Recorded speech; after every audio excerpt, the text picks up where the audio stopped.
Mga Lods, magandang araw sa inyo. So may mga binalikan pala akong mga videos ko and mga interviews sa KMJ, sa Tony Talks, and napakadaming comments dun. Actually, halos talaga lahat ng comments is magaganda.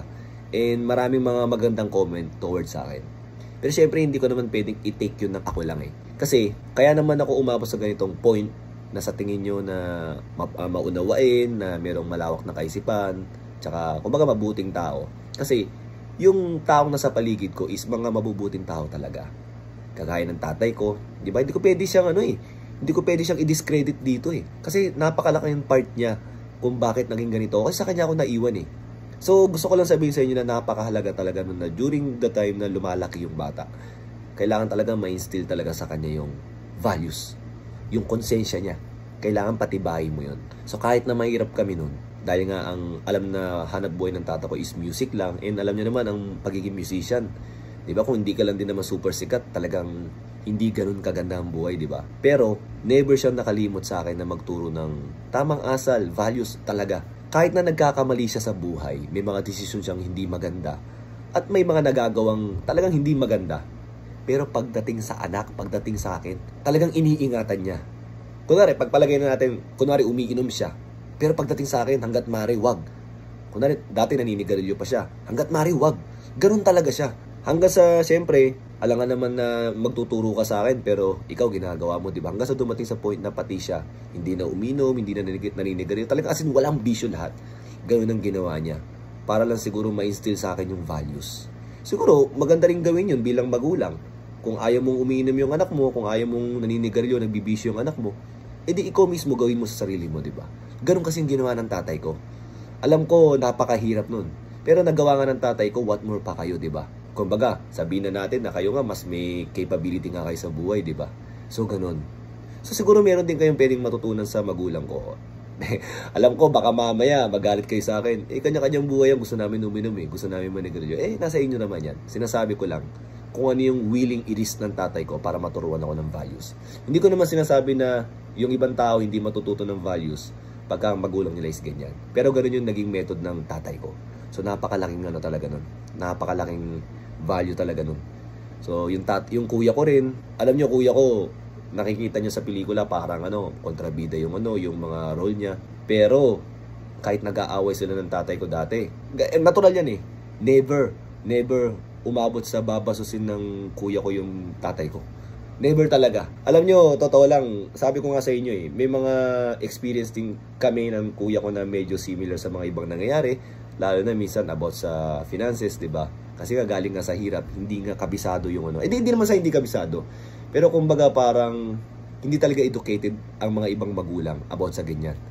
So kami, hindi kami umabot sa ganun na parang dahil sa pagkakamali na yun, parang kakalimutan mo na lahat. Ganon. Hindi. So, ang laking tulong din ng yung nandyan ng kuya ko. Pero syempre, hindi ko pwedeng kalimutan yung stepmother ko. Alam nyo, sinasabi ko na hindi ako nagkaroon ng mother figure. The reason why, kasi, bago nagkaroon ng asawa ulit ng tatay ko, doon na ako tumira sa kuya ko. So, hindi ko talaga sila nakasama. Ganun talaga nangyari. Pero pinipilit talaga ng tatay ko na, si stepmother mo, ganito, ganyan. Ang gusto niya pang itawag ko sa stepmother ko is nanay. Hindi ko nga matawag eh. Kasi nga, kumbaga kinalimutan ko nga pati yung middle initial ko, hindi ko sinusulat dati yan sa papel, sa notebook ko. May mga notebook pa akong Julius Manalo lang nakasulat eh. Kasi nga kinakalimutan ko kay nanay ko eh. Kasi nga masakit eh. Tapos ang gusto ng tatay ko, tawagin sa stepmom ko is nanay. Hindi ko mapaliwanag sa kanya. Pero ang ginawa ko lang is tita pa rin yung tawag ko. Pero, alam nyo, napakabait ng stepmother ko. Siya pa yata nagsabi sa tatay ko na kung pilitin yung anak mo, hayaan mo siya. Kasi meron naman siyang talagang nanay. Pero kahit ganun pa man, napakabait ng stepmother ko sa akin. Tumayo siya bilang nanay sa akin. Hindi ko lang talagang makita na mother figure kasi close book nga sa akin yun eh. For a while. Kumbaga temporarily kinlose ko muna yun. Pero, kumbaga, alam ko may continuation yun. Pero yun, pinipilit niya akong bilang na mga gamit na sa tingin niyang magugustuhan ko, lahat. Hanggang sa pabango, bisa binibilan pa niya ako. Dumating pa nga sa point na yung tatay ko kasi is parang hindi na siya, parang kumukonti na yung mga natuturuan niya. And also may jeep kami dati, hindi niya na nalalabas, binenta niya yung jeep. Yung stepmother ko yung nagtatrabaho. Si stepmother ko yung nagbibigay sa akin ng baon. Parang hindi ko alam kung second year and third year yun. Siya nagbibigay sa akin ng baon. tas kuya ko yung nagpapaaral. Ganon naging kabait yung mga tao nakapaligid sa akin. Kumbaga regardless, kahit sino ka pa, di ba? As long as na ako, hindi niya ako tunay na anak, pero ganon ang ginawa niya sa akin. And also, nagkasakit pala ako ng todo. Nagkasakit ako ng todo dati. Hindi ko ganon ako kwento. Medyo muntikan ako dun. So, yung kuya ko ang nagpa-hospital sa akin. Pero bago ako ma-hospital, ang nag-alaga sa akin is yung stepmother ko. So, lahat ng mga yan, nakikita ko yan eh. Siyempre, naging maswerte rin ako sa, kahit sa serbisyo, kagaya nila Sir Kison, nila Sir Peaceful.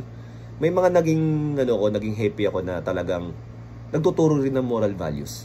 Hindi kayong magiging abusado sa uniforme. So, yun lang mga lods. Kumbaga, natutuwa kasi ako sa mga comment na sinasabi sa akin. Pero, hindi kaya ng konsensya ko na i-take na sa akin lang yun. And kaya ako shinare to kasi, malay natin, kagaya ng ginawa ng tatay ko is meron tayong matutunan. Kagaya ng ginawa ng kuya ko sa akin na meron tayong matutunan. Na, alam mo yun, wala kaming rivalry, wala kaming siblings rivalry. Wala kaming inggitan. Pagka si kuya nagiging successful, sobrang tuwa ko. Pagka ako naging successful ako, proud din si kuya, ganun.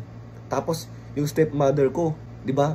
Hindi niya ako tunay na anak, pero inalagaan niya akong parang totoong anak. Pagkatapos, isipin mo, pati yung siya yung magbibigay ng baon sa akin, hindi naman yung obligasyon yung ginawa niya. So, gusto kong ibigay yung credit sa kanila na siguro meron din tayong matutunan in times, di ba? So, ilang mga lods, sana nag-enjoy kayo sa konting kwento ko na to. Thank you!